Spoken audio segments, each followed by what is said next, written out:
ప్రభువైన యేసుక్రీస్తు నామమున మీ అందరికీ నా వందనాలండి. ఎలా ఉన్నారు? అందరూ బాగున్నారా? ప్రార్థన చేసుకుందాం. అందరూ మోకరించినట్లయితే మీ గృహాల్లో ఉండి తలలు వంచి మోకరించినట్లయితే ప్రార్థన చేసుకొని ఆరాధన ప్రారంభించుకుందాం. సర్వోన్నతుడైన మా తండ్రి, సకల ఆశీర్వాదానికి కారణభూతుడైనటువంటి మా ప్రియ పరలోకపు రాజా, యొక్క పరిశుద్ధ దినమందు మీరు జ్ఞాపకం చేసుకోండి ప్రభా. మా యొక్క ఆరాధన అంతట్లో మీరు తోడై ఉండండి. పాటలలో మీరు ఉండండి. పాటల ద్వారా మీరు మహిమ పొందండి ప్రభా. నాయన నీకు స్తోత్రములు. ఈ భూలోకములో జరుగుతున్న ఆరాధన అంతటిని నాయన నీ యొక్క నామానికి మహిమకరముగా మీరు జరిగించుకోండి.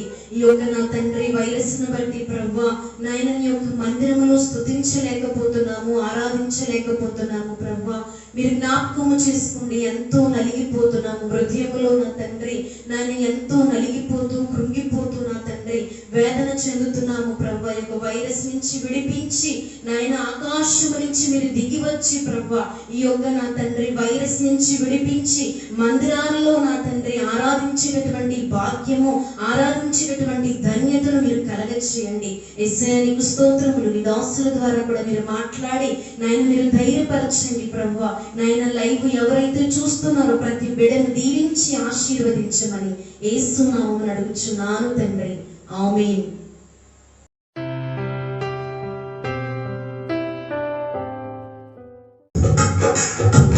చూచుచున్న దేవుడవు నీవే యేసయ్యా, చూడముచ్చటాయే సుమములైన నీ నేత్రాల కృపము. చూచుచున్న దేవుడవు నీవే యేసయ్యా, చూడముచ్చటాయే సుమములైన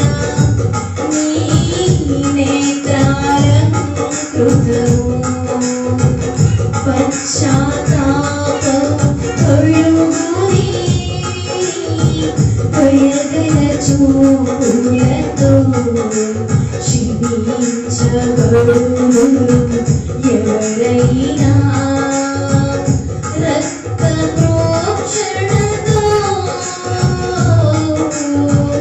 పశ్చాత్తాపము కలుగుని దయగల చూపులతో క్షమించబడును. ఎవరైనా రక్త ప్రోక్షణతో ఆప్యాయతకు నోచుకొనని నన్ను చేరదీసిన కృపా సాగరా. ఆప్యాయతకు నోచుకొనని నన్ను చేరదీసిన కృపా సాగరా. చూచుచున్న దేవుడవు నీవే యేసయ్యా, చూడముచ్చటాయే సుకుమార సుమములైన నీ నేత్రాల కృపము. చూచుచున్న దేవుడవు నీవే యేసయ్యా, చూడముచ్చటాయే సుకుమార సుమములైన నీ నేత్రాల కృపము. అగ్ని ఛాయ మయని చూపుల వలయాలు గుర్తించుకున్న ఎవరైనా ఎంతటి గనులైనా అగ్ని ఛాయ మయని చూపుల వలయాలు గుర్తించుకున్న ఎవరైనా ఎంతటి గనులైనా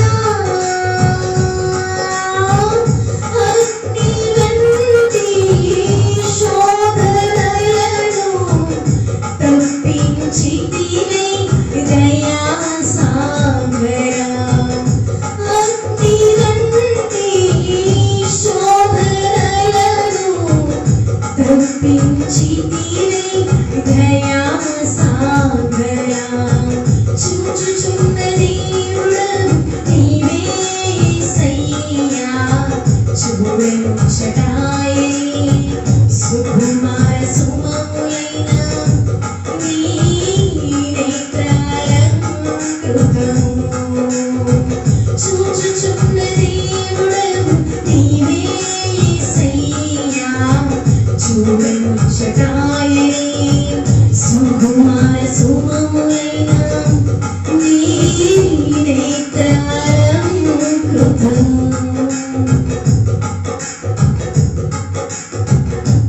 హల్లెలూయా హల్లెలూయా.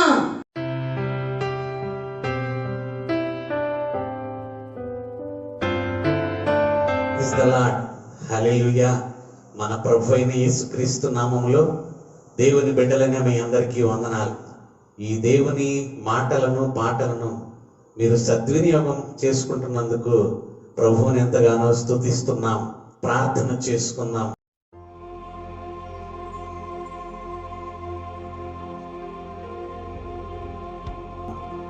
మహాపరిశుద్ధుడైన మా తండ్రి, మా గొప్ప దేవ, నీకు వందనములు స్తోత్రములు చెల్లిస్తున్నాము రాజా. నేటి వరకు నీ రెక్కల చాటున మమ్మల్ని భద్రపరిచారు, సజీవులుగా ఉంచారు. ఈ మాటలు వినుచున్నవారు, చూస్తున్నవారు, ప్రకటించుచున్న మాతో సహా నీ అధికారం క్రింద, నీ రెక్కల క్రింద మేము దాగి ఉన్నాం తండ్రి. మమ్మల్ని అందరినీ నీ ఉచితమైన కృప చేత మీరు కాపాడి ప్రతి విధమైన సమస్య నుండి, ఆపద నుండి తప్పించి నీ మహిమార్థమై మమ్మల్ని సజీవుల లెక్కలో ఉంచి నీ సాక్షులుగా మమ్మల్ని బ్రతికించమని మాట్లాడుచున్నటువంటి నీ దాసుని నీ ఆత్మతో అభిషేకించి మీరే నేరుగా ఈ బిడ్డలతో మాట్లాడమని, ఈ మాటలు నాతో సహా నీ బిడ్డలైన వారందరికీ దీవెనకరంగా చేయమని యేసు నామమున అడుగుచున్నాము తండ్రి. ఆమేన్ ఆమేన్. ప్రభు పేరట మరొకసారి మీ అందరికీ వందనములు.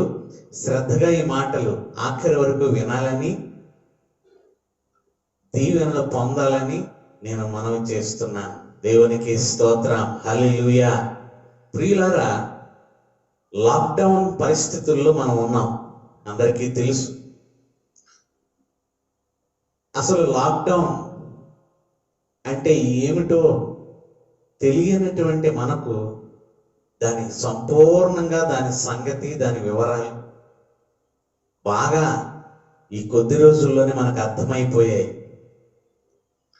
ఏ అవసరం వచ్చినా, ఏం కావాలన్నా క్షణాల్లో, నిమిషాల్లో వెళ్ళి మనం తెచ్చుకునే మనం ఇప్పుడు బయటికి వెళితే ఏమీ దొరకని పరిస్థితి వచ్చింది కదా. మనకు అవసరమైన వస్తువు, అవసరమైన సరుకు బజారులో కానీ, మన పిల్లలకు అవసరమైనవి కానీ, ఇంటికి అవసరమైనవి కానీ, కొన్ని సందర్భాల్లో నిత్యావసర సరుకులు కూడా దొరకని పరిస్థితి. ప్రతి విధమైనటువంటి వ్యాపారం మూతవేయబడడం, ఇదంతా మనమంతా చూస్తున్నాం. లాక్డౌన్ అంటే ప్రతి విధమైనటువంటి వ్యాపారము మూతవేయబడడం అని ఇప్పుడిప్పుడే మనకు అర్థమవుతుంది. ప్రియ దేవుని పిల్లలారా, ఈ లాక్డౌన్ పరిస్థితుల్లో కూడా దేవుని క్షేమకరమైన రెక్కల చోటున మనం సజీవులుగా క్షేమంగా ఉంటున్నామంటే ప్రభు అయినటువంటి యేసుక్రీస్తు కృప తప్ప మరొకటి కాదు. హల్లెలూయా. దేవునికి స్తోత్రం. ప్రభుత్వాలు లాక్డౌన్ అమలు చేస్తున్నాయంటే దాని వెనక ఒక బలమైన కారణం ఉందని మీకు తెలుసు. ఏమిటా కారణం? ఒక వైరస్ మహమ్మారిలాగా మానవాళిపై విరుచుకుపడి ఒక్కొక్కరిని చాలా వేగంగా ప్రాణాలు తీసివేస్తున్నటువంటి తరుణంలో, మనిషి నుండి మనిషికి చాలా త్వరగా వ్యాప్తి చెందుతున్నటువంటి పరిస్థితుల్లో, ఒక్క వ్యక్తి నుండే వేల కొలది మందికి ఈ వ్యాధి అంటడాన్ని బట్టి గత్యంతరం లేని పరిస్థితుల్లో కొన్ని వేల కోట్ల రూపాయల నష్టం కలుగుచున్నప్పటికీ ప్రభుత్వాలు, నాయకులు లాక్డౌన్ అమలు చేయడం మనం చూస్తున్నాం. వైరస్ ఎలా వ్యాప్తి చెందుతుంది అంటే మనుషుల నుండి మనుషులకి అని. ఒక మనుష్యుడు ఏదైనా తాకితే వైరస్ సోకినటువంటి రోగి ఒక చోట కూర్చున్నా, ఒక చోట పడుకున్నా, ఒక చోట నిలుచున్నా, ఒక వస్తువుని ఏమైనా తాకినా తర్వాత దానిని తాకిన వారికి, అక్కడ కూర్చున్న వారికి, అక్కడ పడుకున్న వారికి, ఆ ప్రదేశంలో సంచరించిన వారికి కూడా అదే వ్యాధి బారిన పడిపోవడం ఇప్పుడు మనం చూస్తున్నాం. ఒక్క వ్యక్తికి వచ్చిన వైరస్ ద్వారా వచ్చిన ఈ రోగం ఈరోజు ప్రపంచవ్యాప్తంగా 2 లక్షల మందికి పైగా ఆ వ్యాధి బారిన పడి అనేక మంది చనిపోతున్నారు. వైరస్ గురించి లాక్డౌన్ వచ్చింది. లాక్డౌన్ గురించి ప్రజలందరూ ఇబ్బందులు పడుతున్నారు.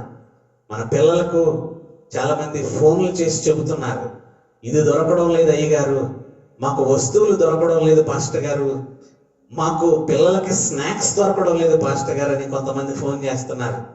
అవసరమైనవన్నీ అందుబాటులో లేవు పాస్టర్ గారు, మా ఏరియా అయితే రెడ్ జోన్ గా చేశారు, ఇళ్లలో నుంచి కూడా బయటికి రానివ్వడం లేదు, వాళ్ళు తీసుకొచ్చిన నాణ్యము లేనటువంటి కూరగాయల్ని, సరుకుల్ని తీసుకొని సరిపెట్టుకొని వండుకొని తినాల్సిన పరిస్థితి వచ్చింది, మమ్మల్ని షాపుకు కూడా వెళ్ళనివ్వడం లేదు, మా ఇంటికి వచ్చి ఏది ఇస్తే అదే తీసుకొని బ్రతకాల్సిన పరిస్థితి వచ్చిందని, ఇది దొరకడం లేదు, అది దొరకడం లేదని ఎన్నో విధాలుగా బాధపడుతూ కొంతమంది ఫోన్లు కూడా చేసి బాధను వ్యక్తం చేస్తున్నారు.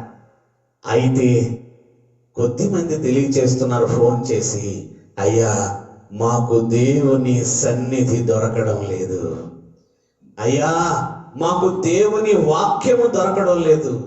ఎన్నో వాక్యాలు వినబడుతున్నాయి, కానీ మా కాపరి, మా దైవజనుడు మాతో వాక్యము చెప్పడం అనేటటువంటి పరిస్థితి మాకు కరువు అయిపోయింది. వాక్యం అనే కరువు, వాక్యము దొరకడం లేదని వాపోతున్నటువంటి విశ్వాసుల యొక్క అభ్యర్థన మేరకు తప్పని పరిస్థితుల్లో ఈ రీతిగా దేవుని వాక్యమును అందించడం గత వారంగా మేము ప్రారంభించడం జరిగింది. దేవునికి మహిమ కలుగునుగాక. ఏ విధము చేతనైనను దేవుని వాక్యం, మీ కాపరి, మీ దైవజనుడు మీతో నేరుగా వాక్యమును అందించే అనుభవంలోనికి తీసుకుని రావడానికి దేవుడు ఈ చిన్న ఏర్పాటుని మనకు చేసి ఉండగా సద్వినియోగం చేసుకోవాలని ప్రభు పేరట మనవి చేస్తున్నాను. దేవునికి మహిమ కలుగును గాక. ఒక చిన్న వైరస్ ఒక మనిషిలోనికి ప్రవేశించి కొద్ది రోజులకే ఊపిరిని తీసివేసి చనిపోయే స్థితికి దారి తీస్తూ ఉండగా ప్రపంచమంతా తలుపులు మూయబడ్డాయి. ఈ ఘోరమైన పరిస్థితిని చూస్తే ప్రియ దేవుని బిడ్డలారా, నేను మరొక వైరస్ గురించి ఇప్పుడు చెప్పాలని ఆలోచన కలిగి ఉన్నా. కరోనా వైరస్ ముక్కులలో నుండి, చెవులలో నుండి, కళ్ళలో నుండి శరీరంలోనికి వెళుతుందంట. క్రమక్రమంగా ఊపిరితిత్తులను పాడు చేస్తుందంట. శ్వాస వ్యవస్థను సంపూర్ణంగా పాడు చేసి ఊపిరి తీసుకోలేని విధంగా చేసి మనిషిని చంపేస్తుందంట. ఇదే మనం వింటున్నాం కదా. నేను చెప్పబోయే ఈ మరొక వైరస్ కూడా కరోనాని మించినటువంటి భయంకరమైన వైరస్. ఇది కూడా కన్నులలో నుండి, చెవులలో నుండి మనిషి శరీరంలోనికి వెళుతుంది. శరీరం అనే కాక, హృదయం అనే కాక, ఆత్మను కూడా, జీవితాన్నే నాశనం చేసి ఈ మరణము కాదు, నిత్య మరణాన్ని ఆ వైరస్ తెచ్చిపెడుతుంది.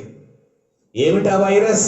దురాశ గర్భము ధరించి పాపమును కనగా పాపము పరిపక్వమై మరణమును కనును అని. ప్రియులారా, కన్నుల ద్వారా, మన చూపుల ద్వారా పాపం మనలోనికి ప్రవేశించటం లేదా? చెవుల ద్వారా వ్యర్థమైన దుష్టమైన సంగతులను వినుట ద్వారా, చెవుల ద్వారా పాపం మనిషి శరీరంలోనికి ప్రవేశిస్తుంది. ఆ వైరస్ శ్వాస సంబంధమైనటువంటి సమస్యను తెచ్చిపెడుతుంటే, ఈ వైరస్ కన్నులలో నుండి, చెవులలో నుండి, క్రియలలో నుండి, కాళ్ళు చేతుల ద్వారా చేసే చేతలలో నుండి, చేష్టలలో నుండి శరీరంలోనికే కాక హృదయంలోనికి వెళ్ళి హృదయమును పాడు చేస్తున్నదని మనం గమనించగలం. భక్తుడైన దావీదు చెబుతున్నాడు, దుష్టుల ఆలోచన చొప్పున నడువక, పాపుల మార్గమున నిలువక, అపహాసకులు కూర్చుండ చోటను కూర్చుండక, యెహోవా ధర్మశాస్త్రమునందు ఆనందించుచు దివారాత్రులు దానిని ధ్యానించువాడు ధన్యుడు అన్నాడు. దుష్టుడు ఎక్కడ నిలబడతారో అక్కడ నిలబడవద్దు, వారు కూర్చునే చోట కూర్చోవద్దు, వారు పడుకునే చోట పడుకోవద్దు. వారి ఆలోచన చొప్పున నడిస్తే ఏం జరుగుతుందంట? వైరస్ అంటుకున్నట్లుగా, వైరస్ అంటుతున్నట్లుగా పాపం అనే వైరస్ ఆ మార్గముల ద్వారా మనిషిలోనికి పాపం అనే వైరస్ చొరబడుతున్నది. ఇది కరోనా కంటే గొప్ప మహమ్మారిని దేవుని పేరట మనవి చేస్తున్నా. అందుకనే భక్తుడు అంటాడు, వ్యర్థమైన వాటిని చూడకుండా నా కన్నులు త్రిప్పివేయము. వ్యర్థమైనవి చూచుట ద్వారా అదే కన్నులలో నుండి కరోనా వైరస్ లోపలికి వెళుతుంది అంటున్నారు వైద్యులు. అదే కన్నులలో నుండి పాపం అనే వైరస్ నీ లోపలికి వెళ్ళడం లేదా? చెడు సహవాసాలతో చెడు మాటలు వింటున్నటువంటి నీవు అదే చెవులలో నుండి పాపం నీలోనికి వెళ్ళి నీ హృదయాన్ని, నీ ఆత్మను, నీ జీవితాన్ని నాశనం చేయడం లేదా? పాపం అనే వైరస్. చూడండి, కరోనా అనే వైరస్ మనిషికి శారీరకమైన మరణాన్ని తీసుకుని వస్తే, పాపం అనే వైరస్ శాశ్వతమైన నిత్య నరకాన్ని తెచ్చిపెడుతుంది. 14 రోజుల వరకు వైరస్ అంటేనే వ్యక్తి మామూలుగా ఆరోగ్యవంతుడుగానే ఉంటాడు. పాపం అనే వైరస్ లోపలికి చేరిన తర్వాత ఇతగాడు పరిశుద్ధుల గుంపులోనే ఉంటాడు, పరిశుద్ధుల సంఘములోనే ఉంటాడు, పరిశుద్ధమైన పరిచర్యలోనే కనబడతాడు. కానీ లోపల పాపమనే వైరస్ అతనిని తినివేస్తుంది. లోపల కృంగిపోతూ కుషించిపోతూ ఉంటాడు. ఆత్మ మలినమైపోతుంది, హృదయము వ్యాధి కలిగినదైపోతుంది. క్రమక్రమంగా అతడు నిత్య మరణమునకు దగ్గరవుతాడు. అధికారులు చెబుతున్నారు, నాయకులు చెబుతున్నారు, ప్రభుత్వాలు చెబుతున్నాయి, వైద్యులు చెబుతున్నారు. ఏమని? ప్రతిసారి అనేక సార్లు పలుమార్లు మాటిమాటికి చేతులు కాళ్ళు కడుగుకోవాలని చెబుతున్నారు. ఒకవేళ వైరస్ ఏమైనా ఉంటే ఆ చేతులలో నుండి కాళ్ళలో నుండి వదిలిపోయే విధంగా శుభ్రముగా చేతులను కాళ్ళను కడుక్కోమని చెబుతున్నారు కదా. మరి దేవుడు ఏం చెబుతున్నాడు? ఈ పాపం అనే వైరస్ నీ లోపలికి వస్తే నిత్య మరణంలోనికి, నిత్య అగ్నిలోనికి, నిత్య నరకంలోనికి తీసుకువెళ్ళిపోతున్న ఈ వైరస్ ఒకవేళ ఇప్పటికే అంటినట్లయితే దానికి ఏమి చేయాలని వాక్యం చెబుతుందో మనం చూద్దాం. 51వ దావీదు కీర్తన 7వ వచనం ఇలా సెలవిస్తుంది, నేను పవిత్రుడునగునట్లు హిస్సోపుతో నా పాపము పరిహరింపము, హిమము కంటెను తెల్లగా నేను ఉండునట్లు నీవు నన్ను కడుగుము. పాపం కూడా కడిగితే పోతుందంట. వైరస్ ను కడగడానికి సబ్బు ఉంది, హ్యాండ్ వాష్ ఉంది, శానిటైజర్స్ ఉన్నాయి. మరి పాపమును కడగడానికి ఏమిటి? పరిశుద్ధిని రక్తమే కదా. ఒకవేళ రక్తము చేత కడగబడి ఒక రక్షణ పొందినటువంటి బిడ్డగా ఉండి కూడా మరలా పాపము యొక్క స్వాధీనంలో నీ జీవితం వెళ్ళిపోతుందా? మరి ఇప్పుడు దేనితో నీవు కడుక్కోవాలి? హెబ్రీయులకు రాసిన పత్రిక 10వ అధ్యాయము 22వ వచనం ఇలా చెబుతుంది, మనస్సాక్షికి కల్మషము తోచకుండునట్లు ప్రోక్షింపబడిన హృదయములు గలవారమును నిర్మలమైన ఉదకముతో స్నానము చేసిన శరీరములు గలవారమై ఉండి విశ్వాస విషయములో సంపూర్ణ నిశ్చయత కలిగి యథార్థమైన హృదయముతో మనము దేవుని సన్నిధానము చేరుదము. వాక్యము చేత స్నానం చేసినప్పుడు ఒకవేళ పాపం ఏదైనా అంటితే ఆ పాపం అనే వైరస్ వదిలిపోతుందని, దాని కొరకు నిత్యము అనునిత్యము అనుదినము దివారాత్రులు దేవుని వాక్యము ద్వారా నిన్ను శుభ్రము చేసుకోవాలని వాక్యం సెలవిస్తుంది. వాక్యము సబ్బు వంటిదని వాక్యంలో మనం చూస్తాం. హిస్సోపుతో నన్ను కడుగుము అంటే హిస్సోపు దేవుని వాక్యములకు సాదృశ్యము కాదా? ప్రియ దేవుని బిడ్డ, ఇప్పుడిప్పుడే వస్తున్న వైరస్ గురించి ఎన్ని జాగ్రత్తలు పాటిస్తున్నావో, కానీ అనేక సంవత్సరములుగా నిన్ను మరణానికి తీసుకువెళ్ళడానికి సిద్ధమై నిన్ను నిలువెల్లా పాపము చేత నింపి నిన్ను నశింప చేస్తున్నటువంటి ఈ వైరస్ కి సంబంధించి నీవు ఏ శుభ్రతలు పాటిస్తున్నా? ఏ పరిశుద్ధత కొరకు నువ్వు ప్రయాసపడుతున్నావు? చేతులు కడుక్కుంటున్నావు గంటకు ఒకసారి, కాళ్ళు కడుక్కుంటున్నావు, మాటి మాటికి స్నానం చేస్తున్నావు దినములకు 2-3 మార్లు. మరి పాపం అనేటటువంటిది నిన్ను వదిలిపోవడానికి నీవేమి స్నానము చేయుచున్నావని నేను అడుగుతున్నా. పాపము నుండి విడుదల కొరకు నీవే స్నానం, నిన్ను నీవు ఎలా శుభ్రపరుచుకుంటున్నావు? శరీరమును శుభ్రం చేసుకుంటే పోతుందా? పాపము హృదయమును కంటినది. హృదయమునకు స్నానం కావాలి.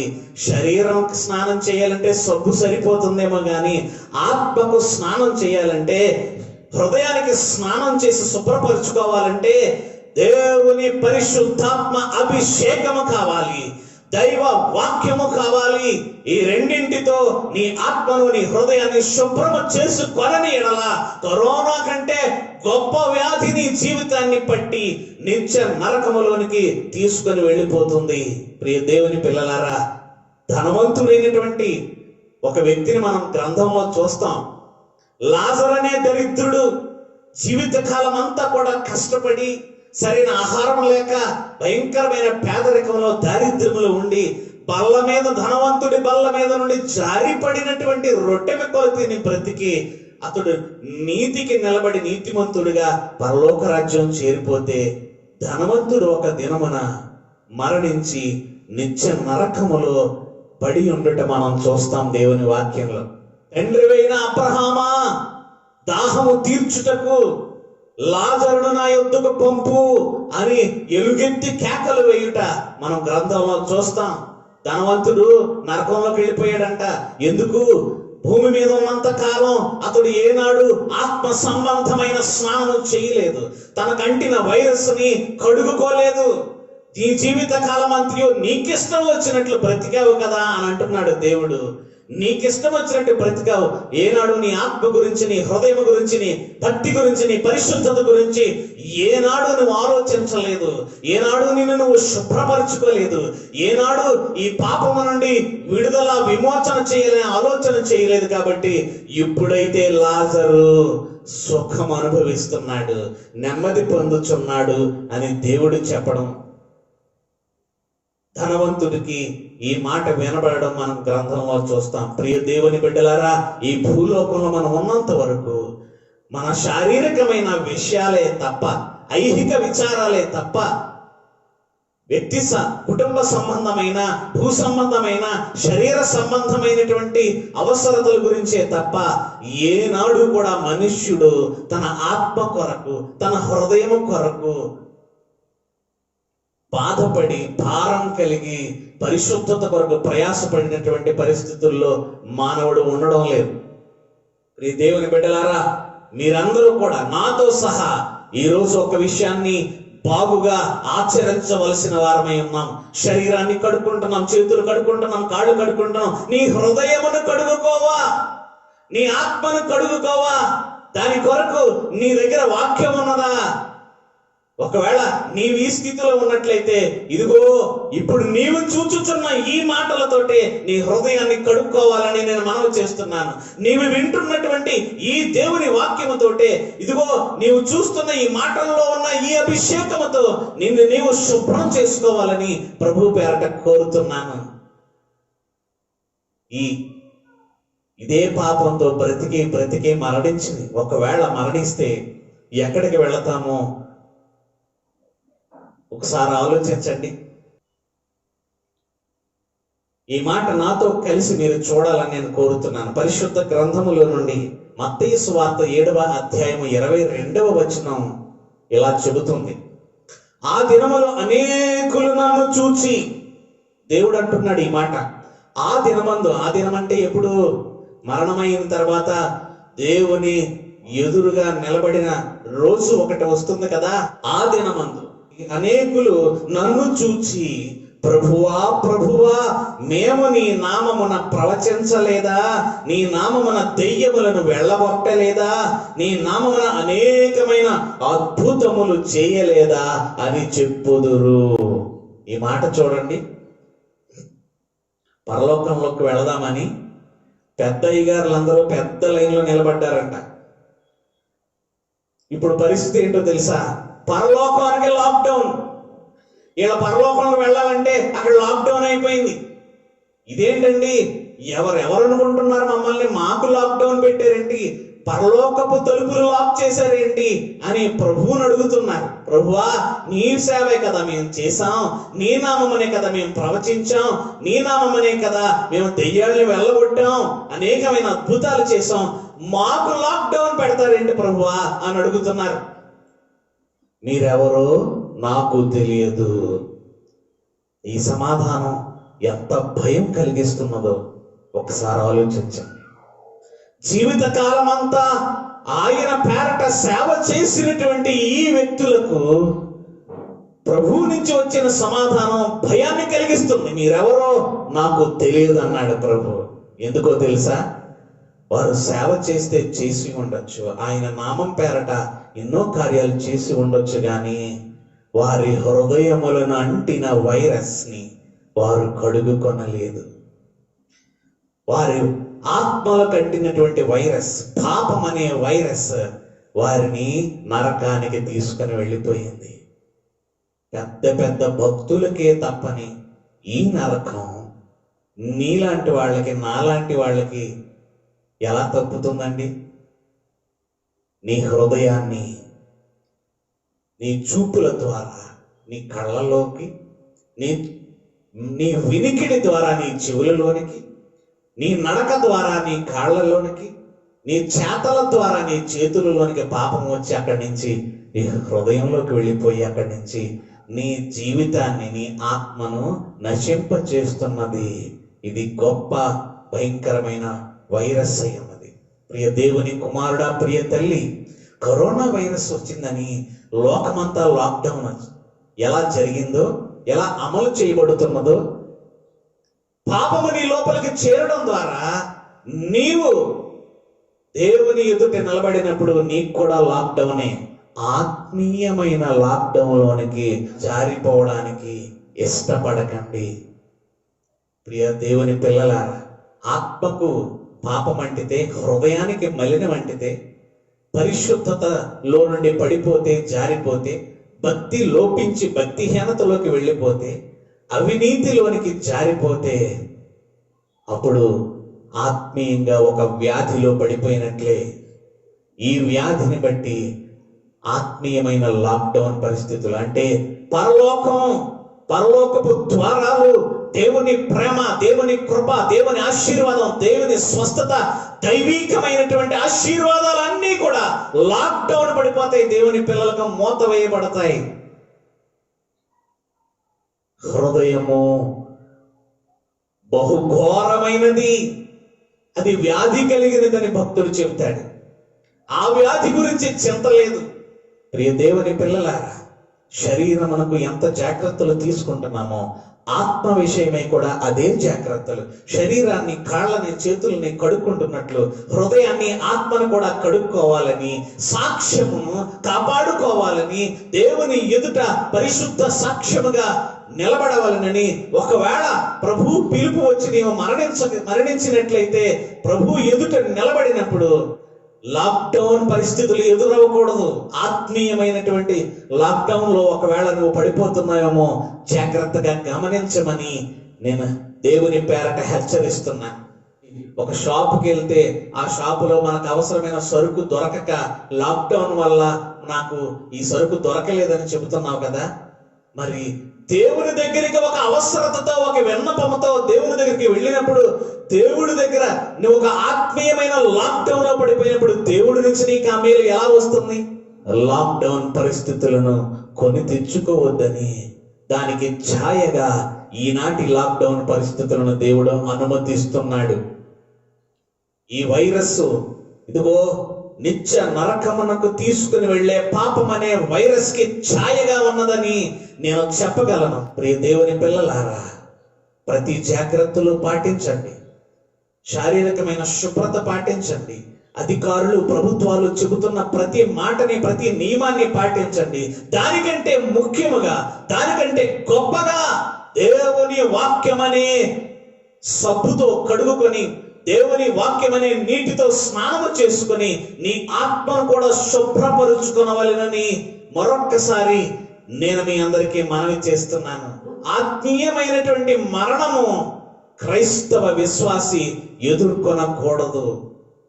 దేవుని సన్నిధిలో ఆయన ఎదుట నిలబడినప్పుడు హత్తుకోవాలి. ఆయన మనల్ని పిలిచి హత్తుకోవాలి. మనం ఆయన గాయాలను ముద్దు పెట్టుకోవాలి. కానీ మీరెవరో నాకు తెలియదనే సమాధానం రావడానికి వీల్లేదు. అటువంటి భక్తిని మనం చేద్దాం. చూడండి, హాస్పిటల్కి వెళ్దాం, నీకు రక్తం లేదయ్యా అంటాడు డాక్టర్ గారు. రక్తం లేదంటే అసలు రక్తం లేదనా? కాదు, రక్తం ఉంది, కానీ ఉండవలసినంత రక్తం లేదు. అందుకని దాన్ని ఏమంటారు? రక్తహీనత అంటారు. అంటే మరి భక్తిహీనత కూడా అంతే, అలాంటిదే. భక్తి ఉంది కానీ ఉండవలసినంత భక్తి లేదు, కాబట్టి అతడిని భక్తిహీనుడు అని అంటాడు దేవుడు. కాబట్టి కేవలము భక్తులుగా మనం మిగిలిపోకూడదు. అలాంటప్పుడు భక్తిహీనత అనే వ్యాధి మనకి సోకుతుంది.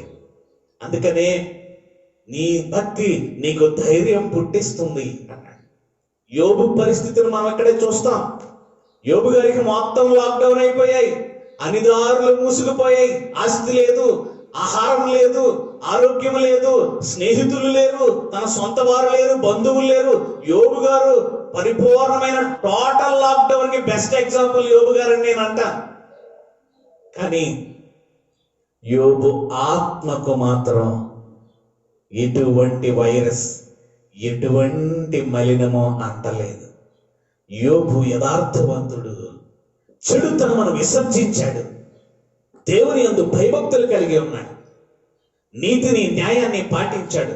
శరీరంలో రోగం ఉన్నా, శరీరం అంతా రోగంతో బాధింపబడుతున్న, గాయాలు పాలైన, ఆస్తి పోయినా, ఆహారం లేకపోయినా, మనుషులు లేకపోయినా, భార్య బిడ్డలు దూరమైన, పాడి పంటలు, సంపద, ఐశ్వర్య సమస్తం దూరం అయిపోయినా తన హృదయం మాత్రం ఆరోగ్యంగా ఉంది.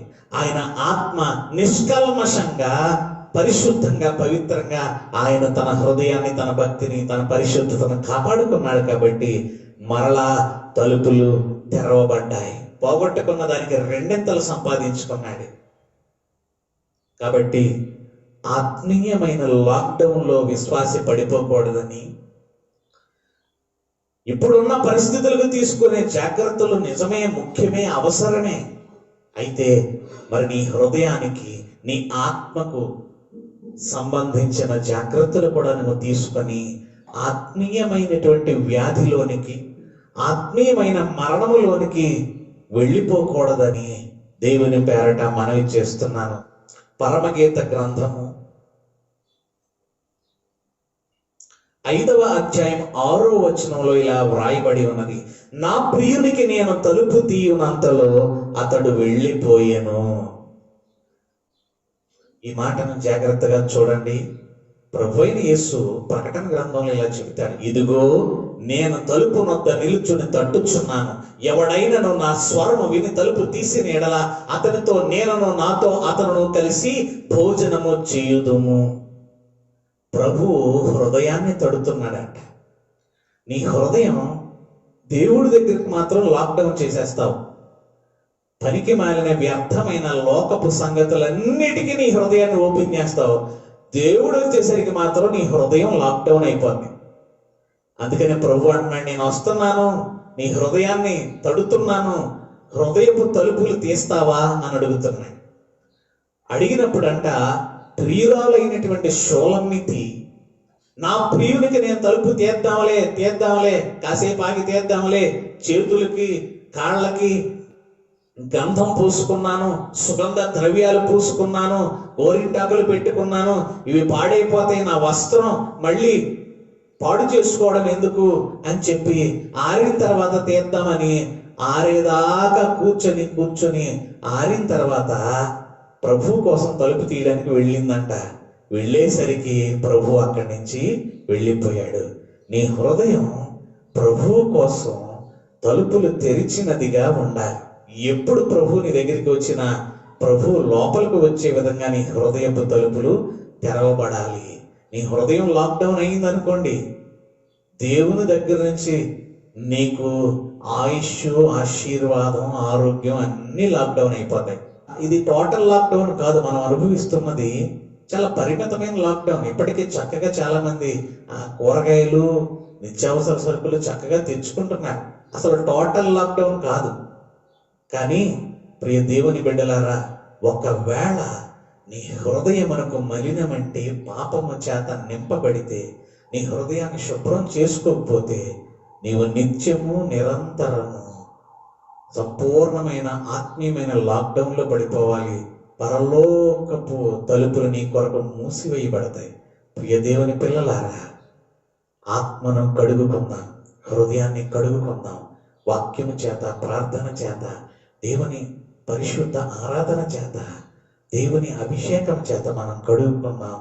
మనం శారీరకంగా ఆరోగ్యంగా ఉందాం, ఆత్మీయంగా ఆరోగ్యంగా ఉండి దైవాశీర్వాదాలు పొందుకుందాం. ఈ మాటలను దేవుడు దీవించునుగాక. ఆమేన్. ప్రార్థన చేద్దాం. మహాపరిశుద్ధుడైన మా తండ్రి, ఇంతవరకు నీ సన్నిధిలో నీ మాటలు విన్నాం. శారీరకమైనటువంటి ఆరోగ్యముతో పాటు ఆత్మ సంబంధమైన ఆరోగ్యం కూడా మాకు అవసరమని, శారీరకమైన శుభ్రంతో పాటు ఆత్మను కూడా శుద్ధీకరించుకోవడం మాకు అత్యవసరమని మీరు మాకు తెలియజేశారు. దాని కొరకు మాకు చక్కని తరుణం, అవకాశం, సమయం మీరు ఇచ్చారు. మా ఇళ్లలోనే 24 గంటలు మేము ఉండిపోతున్నాం కాబట్టి ఆత్మలను శుభ్రం చేసుకునే కృపను మాకు దయచేయండి. నిత్యము పాటల ద్వారా, వాక్యము ద్వారా, ప్రార్థన ద్వారా మమ్మల్ని మేము కడుగుకొని తెల్లని హృదయాలతో నీ సన్నిధిలో కడిగిన ముత్యము వలె కనబడే భక్తిని మాకు దయచేయమని, ఈ మాటలు వ్యర్థం కాకుండా వాటిని అనుసరించి ఫలించే వారిగా మమ్మల్ని ఆశీర్వదించమని యేసు నామమున ప్రార్థిస్తున్నాము తండ్రి. ఆమేన్. మరొకసారి మీ అందరికీ వందనాలు తెలియజేస్తున్నాను. ఈ వాక్యాన్ని చూచిన వారు ఇతరులకు కూడా పంపించి వారు కూడా చూసేలాగా మీరు ప్రయత్నం చేయమని మనం చేస్తున్నాను. దేవుడు మిమ్మల్ని బహుగా దీవించునుగాక. ఆమేన్.